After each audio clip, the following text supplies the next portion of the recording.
4장 7절부터 12절까지만입니다. 7절로 12절까지만 다 같이 합독하십니다. 요한복음 14장 7절로 12절까지 되겠습니다. 시작. 너희가 나를 알았다면 내 아버지도 알았으리로다. 이제부터는 너희가 그를 알았고 또 보았느니라. 빌립이 가로되 주여 아버지를 우리에게 보여주옵소서. 그리하면 족하겠나이다. 예수께서 가라사대 빌립아 내가 이렇게 오래 너희와 함께 있어되 내가 나를 알지 못하느냐. 나를 본 자는 아버지를 보았거늘 어찌하여 아버지를 보이라 하느냐. 나는 아버지 안에 있고 아버지는 내 안에 계신 것을 내가 믿지 아니하느냐. 내가 너희에게 이르는 말이 스스로 하는 것이 아니라 아버지께서 내 안에 계셔 그의 일을 하시는 것이라. 내가 아버지 안에 있고 아버지께서 내 안에 계심을 믿어라. 그렇지 못하겠거든 행하는 그 일을 인하여 나를 믿어라. 진실로 진실로 너희에게 이르노니 나를 믿는 자는 나의 하는 일을 저도 할 것이요 또한 이보다 큰 것도 하리니 이는 내가 아버지께로 감이니라. 아멘. 하나님은 삼위일체가 되십니다. 아버지와 하나님 아버지 성부와 하나님의 아들 성자 예수님과 성령 하나님이 인격이 각각이십니다. 그런데 하나님이 인격이 하나이시다. 그러면 아버지가 아들로 나타났다가 성령이 되었다. 이러면은 이거는 양태론이나요. 양태라는 것은 모양이 하나가 모양이 자꾸 바뀐다는 뜻의 양태론입니다. 그 양태론이나요. 이단이라고 그럽니다. 왜냐하면 성경은 아버지와 아들과 성령이 한 분이시나 한 인격이 자꾸 변화됐다고 나오지 않기 때문에 그렇습니다. 아버지 인격과 아들의 인격과 성령 인격이 각각이라는 거예요. 그런데 이제 그러면 이제 아버지와 아들과 성령의 인격이 각각이라는 데서 그러면 또 양태론이란 이단에 빠지지 않으려고 그러면 하나님이 세 분이시다. 이러면 또 삼신론 이단이 됩니다. 그러니까 하나님이 세 분이라고 하면 이단. 그런데 이야기하다 보니까 이럴 수 있습니다. 아버지와 아들과 성령을 이제 하다 보니 자기도 모르게 순간에 세 분이다. 이렇게 하면 안 돼. 그건 이단됩니다. 한 분이라고 되어 있습니다. 아버지와 아들과 성령의 인격이 각각이신데 한 분이시다. 어렵죠. 우리 머리로는 이해가 굉장히 어렵습니다. 굉장히 어렵습니다. 그래서 사람들이 이해가 안 되니까 그러면 더 성경에 보면 베드로 선생이 깜깜한 밤중같이 우리가 안 보인다는 거죠. 거기에 샛별이 파랗게 하늘에 있는 태양도 별이고 달도 별인데 그런데 우리 눈에는 굉장히 밝으니까 해와 달을 빼고 나머지는 다 별이라 하죠. 별 중에 가장 밝은 별이 샛별 아니겠습니까? 깜깜한 중에 가장 밝은 별이 샛별이거든요. 그런데 그 금성이라고 하죠. 그 별이 깜깜한 밤에 그 샛별이 떠올 때가 있다는 거예요.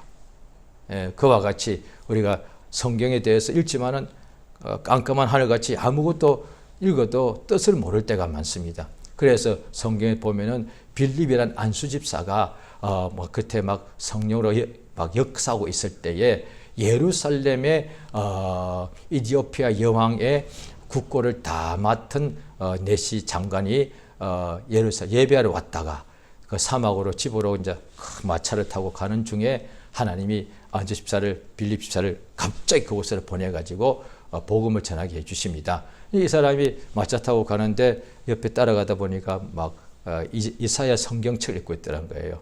그러니까 그가 찔리면 우리의 허물을 인하비고 그가 상하면 우리의 죄악을 인하비 이걸 읽고 있더란 거예요. 그러니까 얼마나 이뻐요. 그 먼 길을 자꾸 성경 보고 가는 거예요. 그게 아마 예루살렘 이디오피아까지 아마 글쎄 마차 타고 가도 한 달 이상 아마 걸릴 거예요. 굉장히 멀죠. 그런데도 계속 그 왕의 오른팔 그 나라의 2인자인데도 성경을 보고 있더란 거예요. 얼마나 대단합니까? 그런데 그렇게 열심히 성경을 보는데도 뜻을 몰라. 참 안타깝지 않습니까? 제가 어느 나라 몇 년 전에 어느 나라 가서 제가 잠깐 산 적이 있는데 거기에 공공기관에 가야 될 일이 있습니다. 뭐 우리도 있죠. 뭐 세금 때문에 뭐 면허증 때문에 등등 갑니다. 제가 갔을 때만 해도 지역마다 다 다른데요. 지자체가 다 달라서 그 사람들이 많으니까 대기하는 사람들 의자를 줘서 앉게 해주더라고요. 어디는 갔더니 의자가 없어서 그냥 한 시간 반 동안 그냥 서 있는 거예요. 그냥 애들 어린 건데 다 서 있는 거예요. 한 시간 반 동안 한국처럼 빨리빨리 하지도 않고 천천히 합니다. 그래 한 시간 반 서 있었다니까요. 그럴 때 거기에 전 세계 사람이 있으니까 유대인들도 있는데 어떻게 있느냐. 유대인들은 하나같이 옷을 딱 그렇게 했습니다. 까만 모자, 그 다음에 까만 양복, 하얀 와이셔츠 같은 옷을 입고, 그 다음에 남자들은 다 여기에 구렛나루로 이까지 그대로 이까지 길어가지고 이때 뭡니까 맙니다. 마라가 덩글덩글 이렇게 말려. 하나보다 다 유대인은 알 수 있죠. 그런데 그들만 제 기억으로는 노인도 장년도 청년도 있었는데 한 시간 반 동안 섰으면서 성경책 보고 있더라. 그때 제가 속으로 좀 부끄러웠습니다. 왜? 거기에 이슬람 사람들 아무도 코란도 안 읽어. 기독교인도 있겠지만 성경 안 읽어. 오직 유대인들만 계속 한 시간 반 서면서 그러니까 인사하면서 그 성경에 집중하는지 어떤지는 성경을 읽는 것을 보여주기 위해서인지는 저는 모르겠습니다. 그런데 분명한 것은 성경 읽고 있더라고요. 길 가면서 읽지 못하죠. 왜? 걸어가야 되고 운전해야 되니까. 그런데 딱 서 있을 동안에는 항상 이 사람들이 성경책을 평일날에도 갖고 다니더라고요. 조그만 성경이든 큰 성경이든 딱 들고 다니면 잠깐 앉고 서면은 반드시 성경을 보는. 물론 구약 성경이겠죠. 그걸 계속 보는 거예요. 보여주기 위한 것도 했더라도 그게 한두 번이지 않겠습니까? 어릴 때부터 습관이 된 것이죠. 습관. 그러니까 한 20대 청년도, 그 다음에 한 40, 50대 장년도, 한 60이 넘은 노년도 항상 보면 제가 종종 갈 수밖에 없는 상황이었으니까 갈 때마다 항상 그 많은 사람 속에 온 인종이 끌리는데 유대인들은 항상 서서 그 1시간, 2시간 동안 서 있으면서 불평하지 않고 성경만 보고 자기 순서 올 때까지. 시편 1장에 복 있는 사람이 누구냐? 뭐 불신자들도 복은 다 좋아하니까.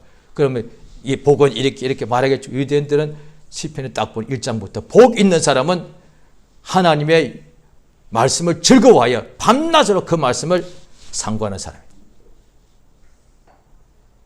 유대인들도 그들도 부자가 많잖아요. 돈이 많은 것이 복인지 왜 모르겠습니까? 그거는 이방인들도 다 아는 거라고요. 그런데 하나님의 말씀을 매일같이 밤낮으로 읽는 사람이 복이 있다는 것은 신자 위에 누가 알겠습니까? 신자는 또 어떻게 알고요? 자기들도 인간인데. 하나님이 그렇게 알려준 거라고요. 왜냐하니 하나님이 복을 주시는데 그건 신자들은 믿죠. 어떻게 복을 주시느냐? 창세기 1장부터 복이 있어라 라고 말씀을 주시더라는 거예요. 하나님의 말씀 자체가 복의 명령이고 생명의 말씀이더란 거예요. 하나님께서 우리 눈에 짠 보이게 나타나가지고 자 복 주머니 받아라 이게 아니라 말씀으로 하시더라고요. 그러니까 하나님의 말씀이 온 천하 만물을 창세기 1장부터 보면 하나님이 말씀하시니까 만물이 생겨나지 않습니까? 그 똑같이 하나님께서 우리 보고 너 복이 있으라 하면 복이 그대로 내게 임하는 거예요. 하나님께서 빛이 있으라 하니까 빛이 그대로 생겨났듯이 하나님께서 우리 보고 너 아무개는 복이 있도다 하면 그대로 복이 임하는 거예요. 그걸 거절하지만 않으면 되는 거예요. 그러니까 누가 복 있는 사람이냐? 하나님의 복의 말씀을 듣고 받아들이는 사람.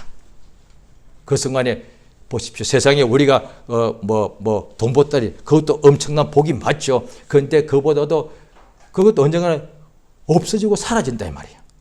그런데 하나님의 복은 영원한 복이라서 그 복을 눈에 보이지 않지만 그 돈 주머니보다 더 큰 하나님의 복이 우리 속에 들어온단 말이에요. 이게 돈다발은 내가 몸 밖에 보관해야 되니까 잃어버릴 수도 있고 이게 어떻게 될 수도 있단 말이에요. 그런데 이 속에 들어와 있는 복은 누구도 빼앗아갈 수가 없는 거예요.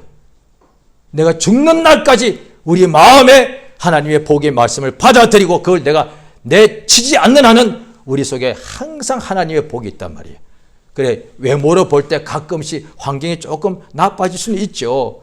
그런데도 그러니까 광야가 있더란 거예요. 사막이 엄청난 골짜기가 있더란 거예요. 사람이 똑같이 거기로 가더란 거예요. 아이고 이 사망의 골짜기잖아 죽었다 이렇게 할 텐데 그 중에 어떤 사람 속에는 그 현장에 있는데도 그 속에는 복이 있는 사람이 있더란 거야.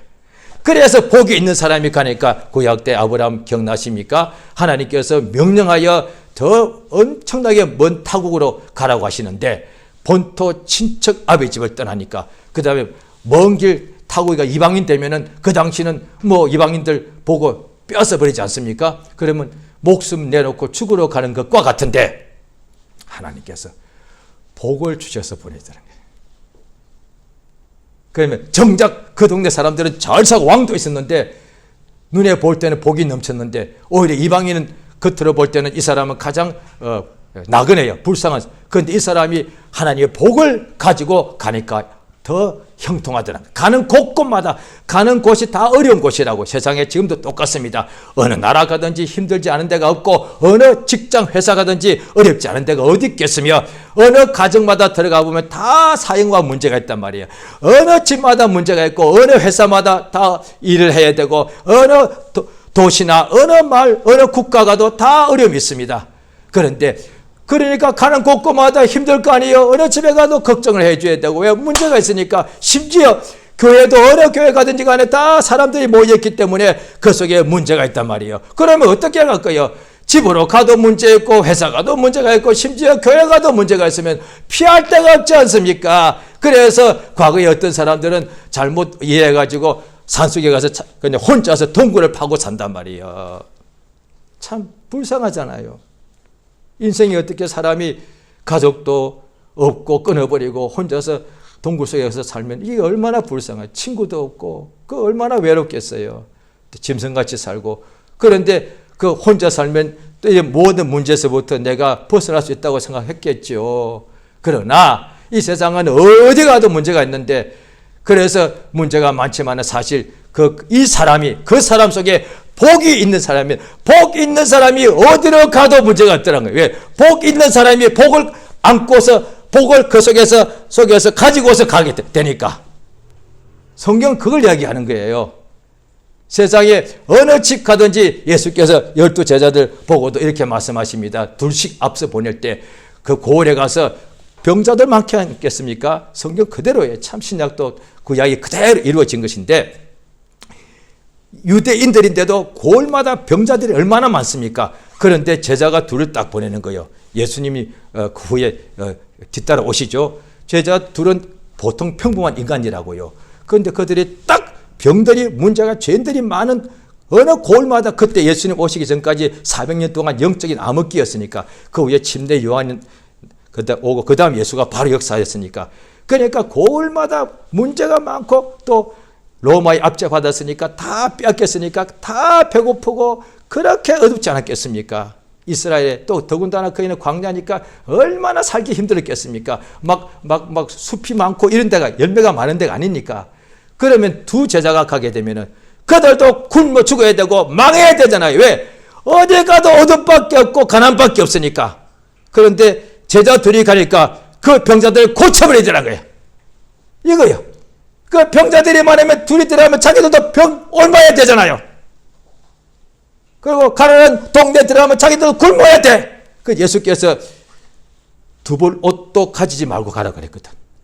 그런데 그들이 돌아왔을 때 굶었느냐? 아니요. 헐벗었느냐? 아니요. 어땠느냐? 우리 손으로 병이 손 얹으니까 병이 다 나왔습니다. 그러니까 예수께서 그들에게 능력을 주어서 보내더라고요. 그러니까 예수의 말씀을 가지고 들어가니까 똑같은 우리 평범한 인간인데 어둠밖에 없는 모든 동네마다 모든 집집마다 어둠밖에 없는데 그 동네에 가서 복음 전하고 병을 고치고 그 다음에 해가 전문이니까 한 집을 찾아내서 그 집에 너희들이 들어가라. 가서 하나님의 평강이 있기를 빌어주라.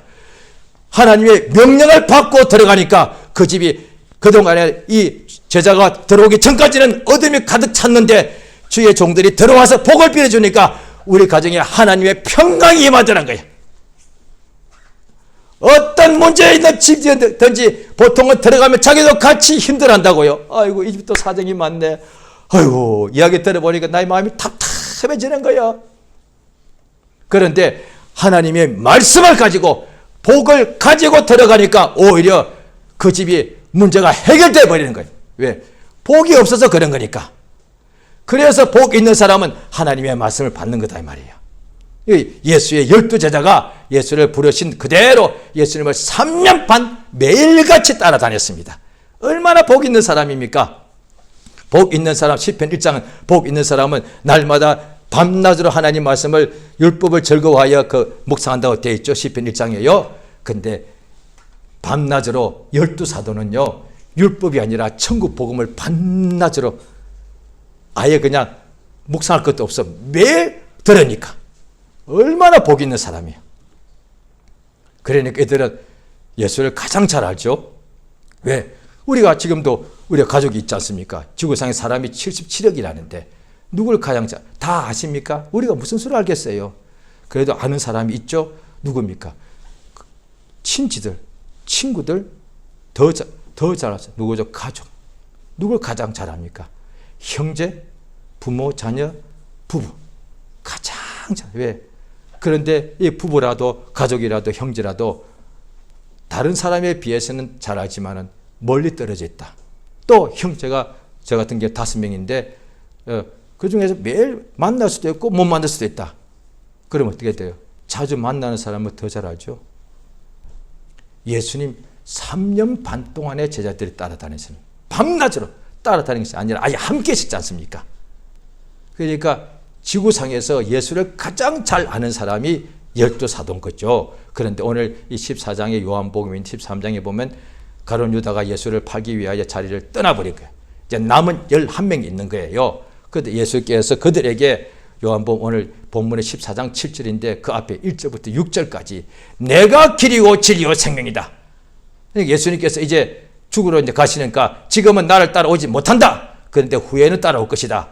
그것은 당장의 예수와 같이 나중에 이제 순교하는 것을 말하는 것이고 더 죽고 나면 끝인가? 예수께서 말씀하시는 거예요. 아버지께로 간다는 거예요. 아하. 예수 따라가는 것이 목적이 아니에요. 최종 목적지가 아니에요. 예수님하고 같이 예루살렘에 들어가서 그것도 목적지가 아니에요. 예수님처럼 같이 십자가에 못 박혀 죽어서 그것도 끝이 아니에요. 그 다음에 어떻게 되느냐? 아버지 집에 들어가야만 끝이란 거예요.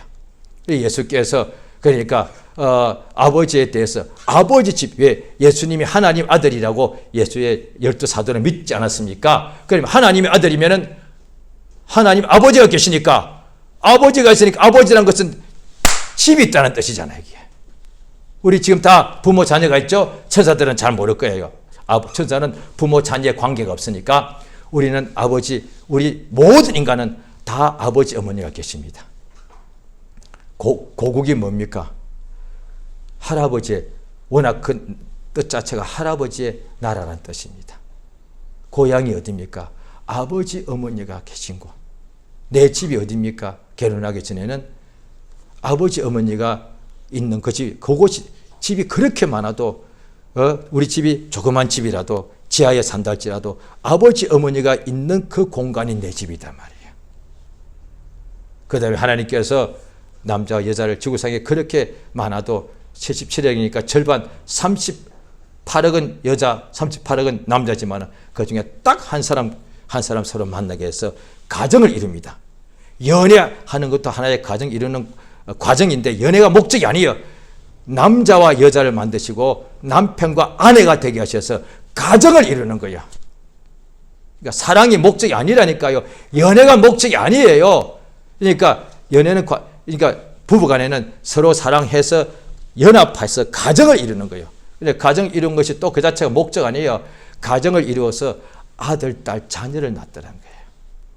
그 결과 어떻게 되느냐? 오늘 예수께서 이제 예수를 너무 잘 압니다. 11명이요. 12명이지만 사실 가장 잘 알도록 기회를 주셨는데 가룟 유다에게도 유다는 시편 1장에게 복 있는 자의 이야기하면은 유다는 오만한 자의 악인의 꾀를 쫓은 모양이에요. 복 없는 사람이죠. 그런데 유다는 결국 예수를 버렸는데 11명은 예수의 말씀을 자꾸 듣고 있는 거예요. 예수께서 나로 말미암은 조건에 아버지께로 못 간다 하니까 자, 오늘 본문을 보십니다. 오늘 본문 요한복음 14장 7절 되겠습니다. 같이 읽습니다. 자, 시작. 너희가 나를 알았다면 내 아버지도 알았으리로다. 이제부터는 너희가 그를 알았고 또 보았느니라. 예수께서 이제 마지막 순간에 성경에 보면은 복음서가 4권인데요. 그 마태, 마가, 누가 복음을 그냥 공관 복음이라고 그럽니다. 그러니까 이 공관이라는 것이 뭐냐니 뭐 국무총리 공관 그런 집관자가 아니고 공통적으로 본다 뜻이에요. 그러니까 마태, 마가, 누가가 공통적으로 내용이 좀 공통적인 부분이 많다는 뜻입니다. 그래서 공통적으로 볼 수 있다. 그래서 공관 복음이라고 말합니다. 그런데 세 권만 그렇고 요한복음은 공관 복음이 아니에요. 마태, 마가, 누가 복음은 공통적인 내용이 비슷한데 요한복음은 좀 다릅니다. 그런데 이 성경에서 보면은 마태, 마가, 누가 복음은 주로 예수님이 어떻게 병을 고치고 어디로 가시고 어떻게 말씀을 전하시고 어떻게 비유하셨는지 자세히 나와 있습니다. 그런데 그러니까 예수를 주목하죠. 예수가 누구냐? 예수가 이렇게 가셨습니다. 예수님이 죽은 자를 살리셨습니다. 어느 날 예수님께서 이렇게 비유로 말씀하셨습니다. 어느 날 예수께서 무리로 걸으셨습니다. 이거는 다 나와 있다는 거예요. 그런데 요한복음은 뭐가 나와 있느냐? 그 예수께서 하신 설교 중에 요한복음 14장 이전까지도 아버지가 자꾸 나옵니다. 그런데 14장부터 17장까지가 이제 예수님께서 마지막 십자가에 죽으시기 전, 일주일 전, 사흘 전, 하루 전 이때 내용인데 가장 길게 나와 있습니다. 요한복음 14, 15, 16, 17장 긴 내용입니다. 이 긴 내용이 예수님 십자가에 돌아가시기 불과 하루 전에 하신 말씀들이 쫙 다 모여 있다고요. 그런데 그 내용이 뭐냐니 이제 오늘 14장부터는 아버지가 나를 본 사람은 아버지를 보았다는 거예요. 그러니까 지금까지 예수만 열심히 봤는데 나를 본 사람은 아버지 보았다. 그러니까 지금까지 다 예수를 알고 12제자가 예수를 가장 잘 알죠. 왜? 같이 3년 반 동안 살았으니까. 그런데 나를 안 사람은 아버지를 알았다는 거예요. 예? 그렇게 말씀하시는 거예요. 그러니까 자, 그 다음 줄 보십시오. 8절입니다. 시작. 빌립이 가로되 주여 아버지를 우리에게 보여주옵소서. 그러하면 족하겠나요? 역시 사도 맞습니다. 다른 것 원하지 않습니다. 아버지 보여주시면 족합니다. 만족하겠습니다. 역시 사도 맞네요. 한 명 유다는 실패했죠. 아버지 보는 것으로 만족하지 않고 돈이 더 필요했던 모양이죠. 그래서 실패한 거예요. 그러니까 오늘날 우리 믿는 사람도 마찬가지라고요. 성경 뒤에도 쭉 나옵니다. 사도들만 그런 것이 사도도 믿음을 실패할 정도인데 우리 평신도들이 어떡하겠는가. 그러니까 지금 신앙하니까 신앙할 때 무엇을 진짜 원하는가. 주여 아버지를 보여. 예수는 우리 지금 매일 보고 있으니까 예수 또 성경 또 다른 데 보면 다른 부분에 보면은 헬라인 매치 명절에 예루살렘에 예배하러 왔다가 예수를 배우고자 하니까 빌립에게 청하니까 빌립이 또 안드레에게 가서 안드레가 같이 이들을 데리고 예수를 한번 뵙게 해줬단 말이야. 그들은 일반 사람들은 예수를 한번 보는 것이 그렇게 소원이었다 이 말이야. 그런데 12제자는 매일 예수를 봤다. 이게 얼마나 큰 복이야. 그런데 예수께서 나를 본 사람은 아버지를 보았다니까 빌립이 탁 알아듣고서 주여 아버지를 보여주시옵소서. 그러면 나 만족합니다. 예수는 이렇게 3년 동안 많이 봤으니까 아버지를 항상 예수께서 아버지를 말씀하시니까 아버지를 우리에게 보여주시옵소서. 그러면 제가 더 이상 더 필요한 거 없습니다. 부모 형제를 다 버리고 예수를 따라왔기 때문에 이제 예수님 말씀하시는 그 아버지 예수를 보내신 그 아버지를 한번 보여달라 그죠. 자, 그러니 예수께서 뭐라고 대답하십니까? 9절 같이 읽습니다. 시작. 예수께서 가라사대 빌립아 내가 이렇게 오래 너희와 함께 있으되 내가 나를 알지 못하느냐? 나를 본 자는 아버지를 보았거늘 어찌하여 아버지를 보이려 하느냐? 이렇게 내가 너희와 오래 있는데 오래 있죠. 오래와 너희와 함께 있는데도 아직도 나를 알지 못하느냐?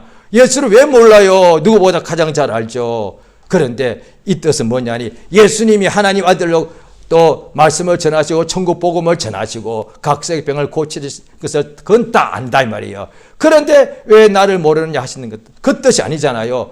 나를 본 사람은 아버지를 보았는데 이것을 알아야 된다고요.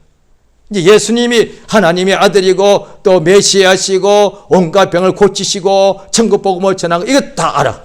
그런데 예수께서 내가 너희와 함께 오래 있는 목적은 예수를 알 뿐 아니라 그 예수를 보내신 아버지를 알게 하기 위해서란 거예요. 왜냐하니 예수님은 길이라서 아버지께로 가는 길이니까. 하나님 아버지께서 예수를 보내셔서 우리로 하여금 예수를 믿어서 그 유일한 길로 하나님 아버지께 하늘나라로 들어가기 위해서란 말이야. 그러니까 목적지를 알아야 되죠. 예수 그냥 믿어. 예수 믿으면 그냥 믿는 게 아니라 아버지 집으로 가는 거야.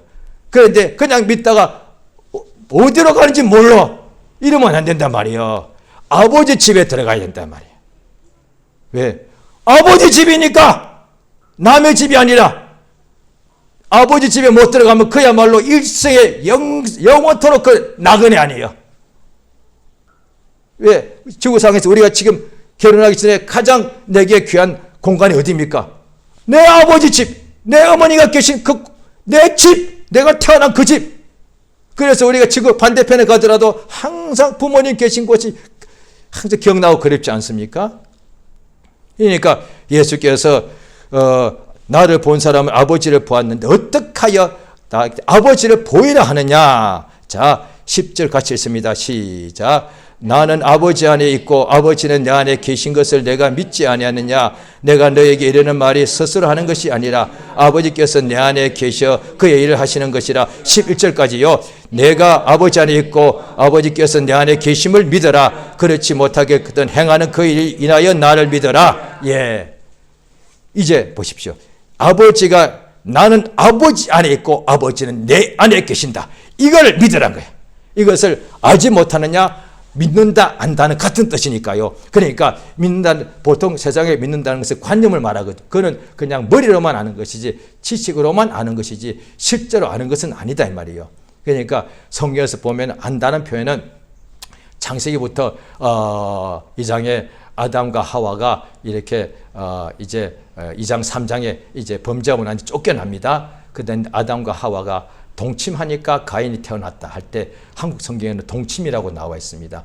영어 성경이나 원어에는 안다라고 나와 있어요. 단어가 그냥 안다고 돼 있어요. 같이 사랑했다 아니고 우리는 동침했다는데 한국 성경 말 번역할 때는 동침이라고 나오는데 영어 성경 원어를 번역한 것이 영어 성경 그런데 원어는 그냥 안다라고 돼 있어요. 아담이 하와를 아니까 가인이 태어났다. 신기하잖아요. 아는데 애가 태어나요? 뭐 이런 얘기겠어. 그냥 남편이 여보 내가 당신 알지? 그럼 애가 똥 태어난단 말이에요. 이게 말이 안 되잖아요. 그런 식으로 아는 게 아니다. 같이 부부가 함께 했다는 얘기잖아요. 그걸 안다고 하는 거예요. 진짜 그게 하는 거예요. 맞잖아요. 아무리 우리가 남녀간의 대화도 이건 아는 게 아니에요. 진짜 같이 잠을 자야 한단 말이에요. 그래야 진짜 아는 거단 말이에요. 그러니까 예수께서 우리가 예수를 안다는 것은 믿는다. 그와 같은 뜻이다 말이에요. 머리로 아는 것, 교리 학습을 아는 것이 아니고 진짜 예수를 체험했다 이 말이에요. 남편과 아내가 합방한 정말 그 사람을 정말로 내 온몸으로 온 마음으로 체험한 거단 말이에요. 그처럼 믿는 것을 안다고 표현한 거예요. 그러니까 내가 아버지 안에 있고 아버지가 내 안에 계신 것을 알지 못하느냐? 믿어라 이 말이에요. 왜냐하니 나만 믿어! 그것이 아니라 영생은 요한복음 17장 1절에 나오죠. 유일하신 참 하나님과 그의 보내신 자 예수 그리스도를 아는 것이다. 그러니까 예수께서 12제자 보고 11명 보고 아직도 나를 알면 아버지를 안 것인데 아직도 모르느냐? 이제 이들은 예수를 체험했죠. 예수를 체험한 것은 예수 안에 아버지가 계시기 때문에 아버지를 체험한 것과 같다 이 말이에요. 자, 이것이 좀 어렵긴 하죠. 말은 참 멋있는데 그러니까 신구약에서 하면 우리가 몸을 봐도 온몸이 다 백체가 다 중요하지 않습니까? 그런데 아무래도 이 몸이 다 중요한데 그중에서 아무래도 가장 중요한 것은 머리가 되겠죠. 그 다음에 또 어떤 데는 복에 따라서 이제 눈이 되겠죠. 사람을 그려놓고 다 그려놓고 눈알이 없어. 그러면 이상하잖아요 그게. 그러니까 눈알 딱 그려야만 온전한 사람이 되겠죠. 꽃이랍시다. 꽃이 참 이뻐요. 뿌리도 있고 잎사귀도 이쁘고 색깔은 초록색이고 얼마나 줄기도 쭉쭉. 그런데 거기에 꽃이 탁 피해야 된다 이 말이에요. 그와 같이 성경 신구 이야기 다 하나님 말씀이고 다 한 몸으로 치면 다 몸의 중요한 부분들인데 이 요한복음 14장부터 17장까지 마치 사람으로 치면 눈과 같고 식물로 치면 꽃이나 열매와 같다 이 말이에요. 그렇죠? 그러니까 아버지가 예수 안에, 예수가 아버지 안에 있는 것을 믿으라. 자, 보십시오. 오늘날 세상에 굉장히 급히 바뀌고 있습니다. 어떤 일이 발생하느냐? 이전에 있던 모든 것들이 지금 다 흩어지고 깨지고 무너지고 있습니다. 이게 2000년, 3000년 동안 거의 변화가 없던 것들이 지금 최근에 한 세대 만에 막 다 깨집니다. 지금 전 세계적으로. 이게 그래서 급변하고 엄청나게 빨리 변하고 있습니다. 그 모든 것이다. 뭐 기계라든지 뭐 자동차, 비행기, 뭐 전화, 휴대폰 등등 전부 다 엄청나게 빨리 뿐 아니라 사람의 여러 가지 생각과 판단과 전통적 어떤 정서까지도 다 변하고 있다 이 말이죠. 그 결과 어떤 일이 발생하느냐? 한국으로 그냥 치면 되겠죠. 한국이 세계에서 잘 살기로 한 10번째 정도 국가가 작업되어 있습니다. 참 하나님께서 도와주신 것이죠. 그런데 그 결과 어떻게 잘 산다는 것은 각각 다 돈이 많아진다는 것이니까 어떻게 되느냐? 자, 보십시오. 전 세계가 일어나고 있는데 특히 잘 사는 국가부터 많이 일어납니다. 그것이 이제 온 세상으로 막 퍼지고 있습니다. 전통적으로 그래도 세상이 아무리 바뀌어도 가장 끝까지 안 바뀌는 게 뭐냐? 가족이거든요. 가족 관계는 안 바뀌어요. 그런데 가족 관계에서 가장 먼저 지금 끊어진 게 있습니다. 부부가 깨져버립니다. 제가 전날에 어느 나라 가서 제가 조금 공부를 한 적이 있었는데 거기에 선생님이 전 학생님 저와 비슷한 나이였는데 자기의 셋째 부인을 이야기합니다. 그래서 제가 하니까 나는 25년째 그때 한 여자와 살고 있다니까 그 많은 학생들 앞에 자기는 못 믿겠다는 거예요. 어떻게 한 여자와 25년을 사냐 이거야. 자기는 지금 세 번째 부인인데 이렇게 네 번째 부인인 사람도 뭐 있고요. 어떤 사람은 두 번 결혼하고 이제 지금 아예 혼자 산다고 하더라고요. 자, 그렇다는 거예요. 그러니까 일단 잘 살아지면은 혼자서 살 수 있으니까 뭐하러 둘이서 힘들게 살아하고 다 깨져버렸지. 한국이 이게 지금 굉장히 많이 한국도 엄청나게 급속도로 변하고 있습니다. 부부관계가 막 깨져버리는 거예요. 흩어지는 것이죠. 그 다음에 형제들 또 그렇습니다. 이제 돈이 서로 잘 사니까 서로 돈 때문에 서로 의가 상하고 남남이 되더란 거예요. 그래도 아직도 지구상에 못 사는 국가나 이런 아직까지 가족관계 끈끈한 왜 못 사는 국가에서 서로 이렇게 뭉쳐서 생존할 수 있으니까 아직도 가족관계가 끈끈하죠. 그런데 한국은 이제 세계에서 10번째 정도 잘 사는데도 부부관계 지금 다 깨지고 있습니다. 형제도 사실 옛날 같지 않습니다. 그런데도 참 감사한 건 아직도 자식은 그렇게 사랑해요. 얼마나 사랑하는지 한국은 뭐 다른 나라 잘 사는 나라는 18살까지 부모가 키워주고 그 다음 독립하면 그냥 알아서 가는 거예요. 그런데 한국은 아직도 상당수의 부모가 결혼을 시켜줍니다. 연애는 자들끼리 하더라도 그 세간살이 집도 다 부모가 해주는 거예요. 사실 부모가 결혼시켜줘요. 이런 국가가 없다니까요. 그 다음에 거기서 끝났나요? 손주가 태어나네. 어떻게 합니까? 니들 알아서 키워 하면 될 것 같아. 엄마가 가서 손주를 또 다 봐줘. 이렇게 잘 살면 보통 이제 이것도 또 깨져, 이 관계도 끊어져야 되거든요. 그런데 실제로 다른 관계 지금 많이 깨졌다고. 그런데 신기하게 자식을 사랑하는 부모의 마음은 한국이 이렇게 잘 사는데도 아직도 안 깨지고 오히려 더해. 집은 각각 떨어져 사는데도 한 집에 살기 힘드니까. 그런데도 그 집까지 또 출근해가지고 부모가 할머니가 할아버지가 손주를 지금 키워주는 거예요. 이런 국가가 없을 거예요. 이렇게 잘 사는데. 이게 얼마나 복받은 거예요. 자, 왜 그랬느냐.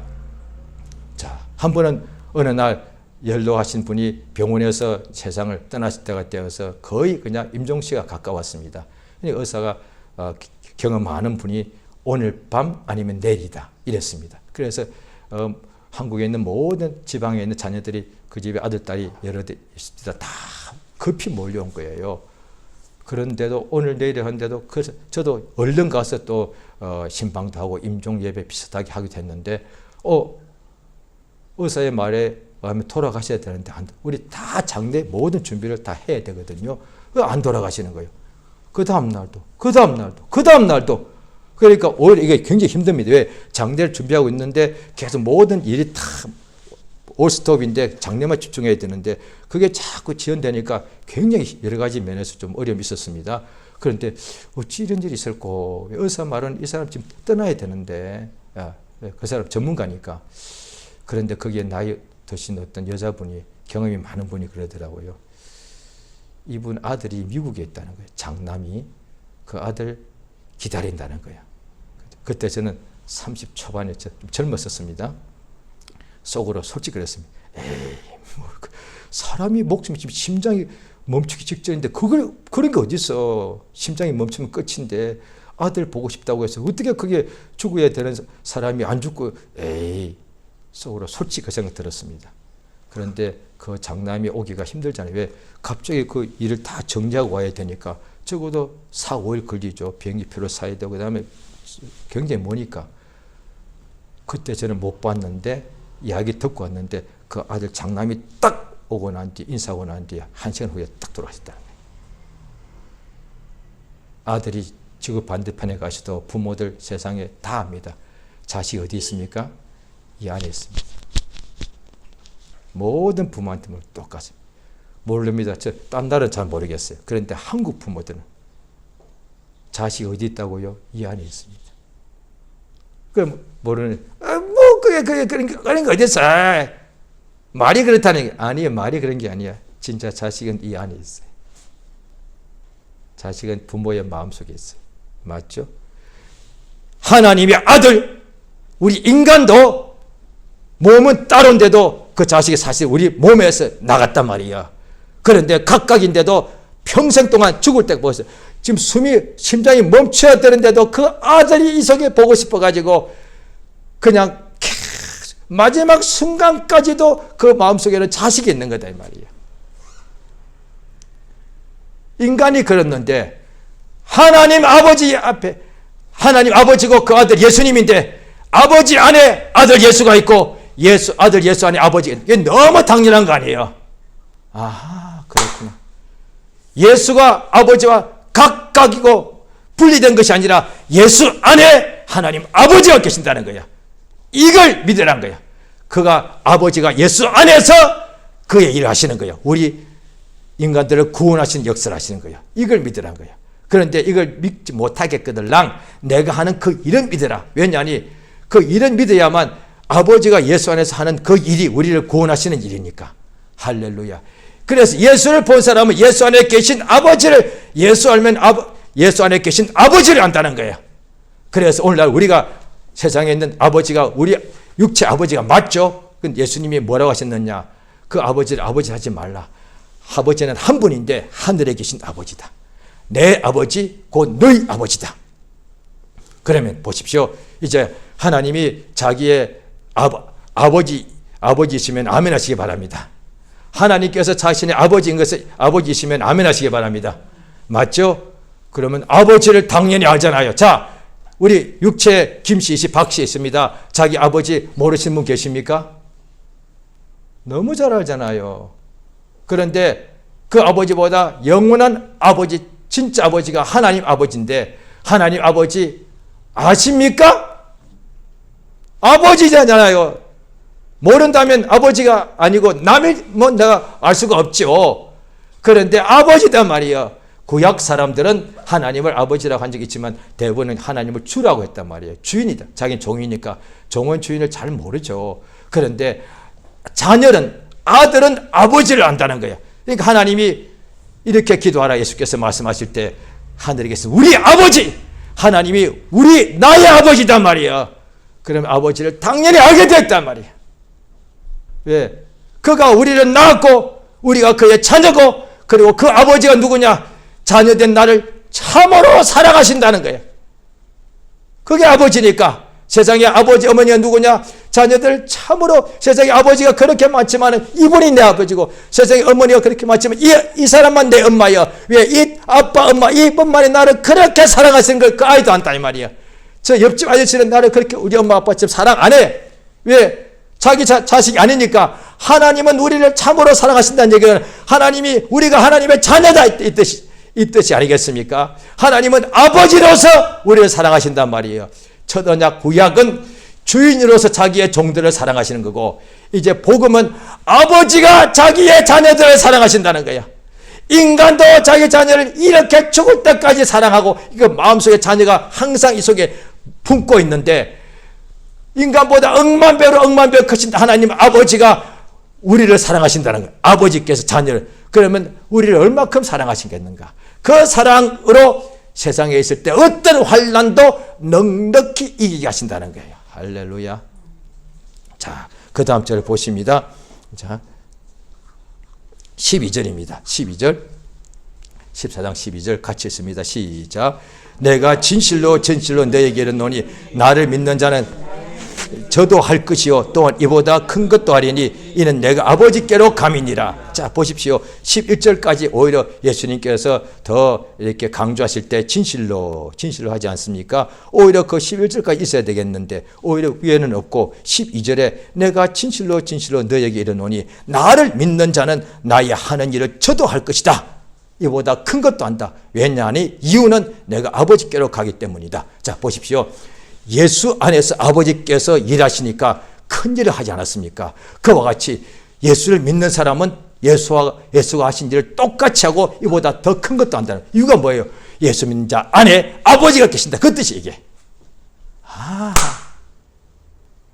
그러니까 예수 믿으니까 나도 큰 일 할 수 있지. 그것도 맞는데 오늘 11절과 보면 예수가 이렇게 공생의 큰 역사하시는 이유가 뭐냐니 예수 안에 아버지께서 계셔서 자기를 하시는 거예요.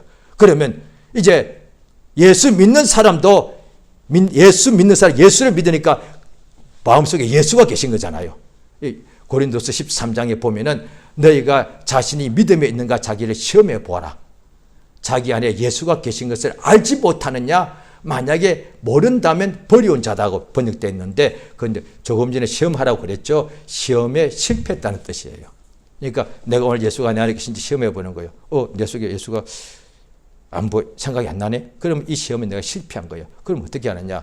이제 지옥 가는 것이 아니라 빨리 주님께로 돌아오라고 해요. 그러면 믿음을 지금 내가 좀 떠나고 있다는 얘기예요. 내가 지금 교회 다니고 또 교회 목사도 일도 하고 있는데요. 내가 예배당할 때 떠난 지 한 번도 없는데요. 왜 떠났다고 그러십니까? 믿는 사람은 예배당에 교회에 몸이 있을 뿐 아니라 믿음은 마음으로 믿기 때문에 마음으로 예배당을 믿는 것이 아니고 예수를 믿는 것이기 때문에 그 사람 마음속에 예수가 계셔야만 믿는 사람이란 거예요. 그거를 자기가 내 속에 예수가 있는지는 남이 시험 못해. 왜? 내 속을 그가 모르니까. 내가 그 사람한테 거짓말도 할 수 있으니까. 나 자신을 매일 믿음을 시험해 보란 거야. 내 안에 예수가 계신가? 내가 지금 예수 믿으면 그 예수가 하늘에 계실 뿐 아니라 이 안에 계신다는 거예요. 그러니까 이 안에 예수가 계시니까 내가 악을 골짜기 가더라도 예수가 이 안에 모시고 가니까 이기는 거예요. 내 앞에 폭풍이 몰아치더라도 이 안에 예수를 모시고서 가니까 예수님께서 잠잠하라 하시는 역사가 나타나니까 어떤 폭풍도 이기게 되더란 거예요. 왜 물어보니까 믿는 자는 형통하더란 거야. 할렐루야, 나도 믿어야 되겠느냐. 그것뿐 아니라 그 믿는 자 속에 예수가 계시기 때문에 환난도 폭풍도 넉넉히 이기게 되더란 거야. 이는 내가 아버지께로 간다. 똑같은 거예요. 아버지께로 가서 어떻게 하느냐. 성령을 우리 안에 보신다는 거예요. 그래서 바로 그 다음 부분에 나오는 것이 성령이 오신다는 거예요. 예수 안에 아버지가 계셔서 일하듯이 예수께서 아버지께로 간 이유가 뭐냐니 우리 위해 처소를 예비하시고 뿐 아니라 아버지께 가서 성령을 구하여서 우리 안에다가 부어달라고. 이게 예수의 기도가 응답이 되어서 오늘 우리 속에 성령이 들어와 계십니다. 그러니까 우리 안에 우리는 외모는 사람인데 예수님 볼 때 나사렛 사람인데 그 안에 아버지가 계셔서 역사하시듯이 우리 외모로는 그냥 평범한 김씨, 박씨 사람인데 우리 안에 성령 하나님이 들어오셔서 자기 일 하시더란 거예요. 자기 일. 그래서 어떻게 하느냐. 데살로니가전서 2장에 보게 되면 성령께서 우리를 하여금 하나님 말씀을 받아들이게, 복의 말씀을 받아들이게 간절한 마음으로 말씀을 받고 이것이 그러한가요? 그 말씀을 성경을 날마다 상고하더라. 하나님의 말씀을 간절하게 받아들이는 거예요. 그게 복이 있더란 거예요. 그러니까 성령이 하시는 역사. 그러니까 말씀이 내 몸 밖에 성경책에 기록되어 있는 성경은 내가 아무리 성경책을 끼고 다녀도 나와 아무 상관이 없습니다. 성경책을 내가 끼고 내 품에서 한 채도 안 떠나고 가지고 다닐지라도 내가 문제가 오면 내가 그대로 그 문제에 내가 완전히 내가 지배를 당합니다. 그런데 성경 말씀이 내 속에 들어와야 돼.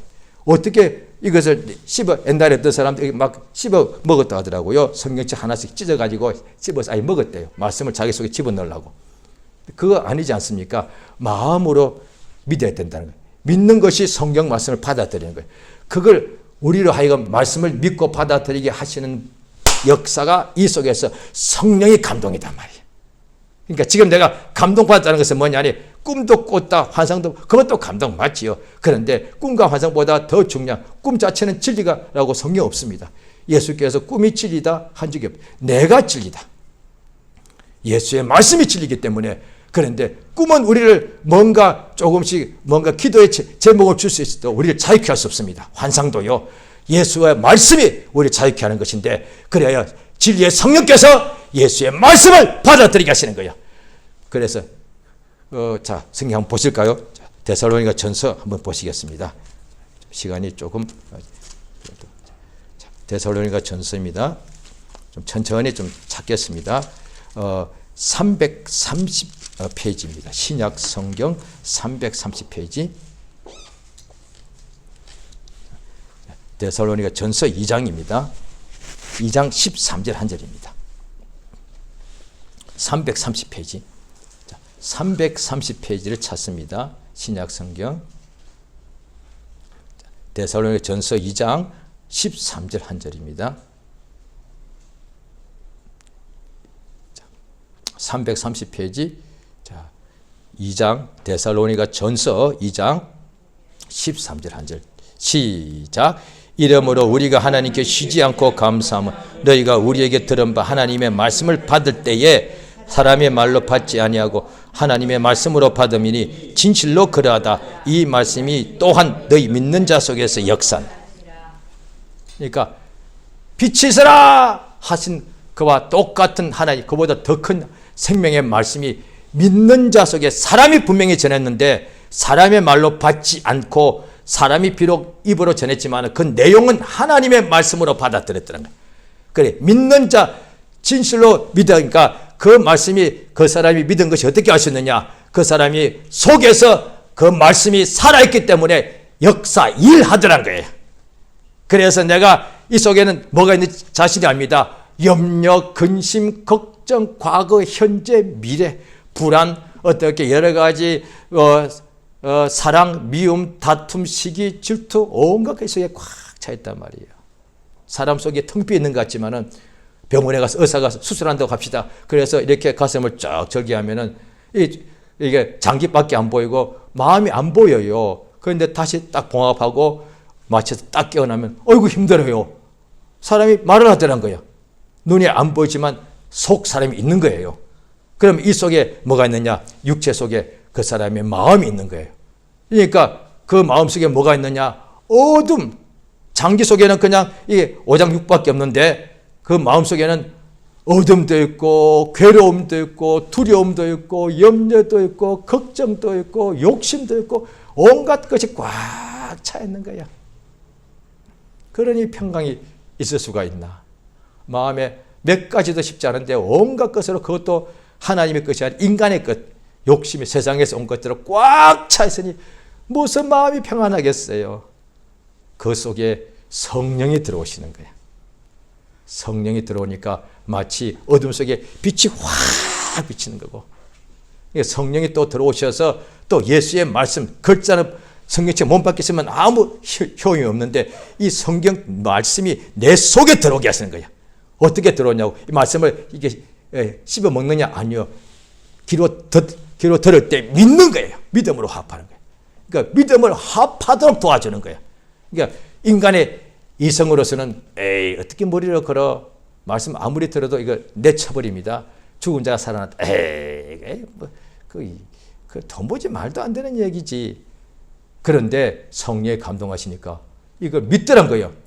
죽은 자가 어떻게 살아나? 그 다음에 무리를 어떻게 걸어? 이건 인간이 지금도 아무도 안 믿어요. 이성적으로는. 우리가 똑같은 인간이에요. 이성이 정상이거든요. 그런데 전에는 믿지 않던 내가 지금은 무리로 걸었다는 걸 믿는 거예요, 이게. 이게 성의 역사가 지금 일어나고 있다, 이 말이에요. 성령의 계신 확실한 증거입니다. 절대로 처녀가 아이를 잉태 낳았다. 이게 지금도 안 믿어. 지금도 내가 성령의 감동을 완전히 없애버리면 지금도 다시 입에서부터 불신앙이 나올 수 있다니까요. 내가 한때 믿었지만은, 그거 다 거짓말했던 것 같아. 지금도 그런 사람 많을 거예요. 그런데 그렇게 거짓말이다, 조작했다, 지어냈다는 내가 그걸 믿더란 거예요. 무리로 걷는 것. 하나님이 역사하시면 그거 못할 게 없지. 하나님이 천지 만물을 말씀으로 지었다. 가능하지. 우주보다 더 크신 하나님이 살아계시다면 그 능히 할 수 있지. 이거 지금 믿고 있는 거예요. 그와 같이 성령께서 역사하신 것이 예수의 말씀을 지금 들을 때 믿게 하는 거예요. 그래 믿으니까 말씀이 속으로 들어오니까 그 사람 속에서 말씀이 역사하는 거예요. 그래 속에 염려, 근심, 걱정이 있는데 속에 말씀이 역사하니까 평안하라, 두려워 말라, 염려하지 말라. 이 말씀이 역사하시니까 거짓말처럼 염려가 다 안개처럼 사라져버려요. 이게 믿음을 지금 체험해서 하나님을 안다, 예수를 안다, 예수를 보내신 아버지를 안다라고 말하는 거야. 이걸 체험했기 때문에 할렐루야. 이 시간 기도하십니다. 우리 주 예수 이름을 부르고 이 시간 우리가 이미 우리 속에 눈에 보이지 않지만 믿는 우리 속에 우리 안에 예수의 이름이 들어와 있고 예수의 피가 들어와 있습니다. 예수의 말씀이 들어와 있습니다. 그 이름이, 그 피가, 그 말씀이 우리 속에 살아 역사하고 있습니다. 주여 우리를 성령으로 감동하셔서 참으로 하나님이 예수 안에 계시고 예수가 우리 안에 계신 이것을 믿는 역사가 충만케 해달라고 다 같이 예수 한번 하고 기도하십니다. 예수여 참으로 도우시 인도하시 원합니다. 하나님의 성령으로 감동하시고 역사하여 주시옵소서. 우리 하나님 아버지여 예수를 알게 하심을 감사드리옵나이다. 주의 성령으로 도우시고 감동 감하여 주시옵소서. 예수여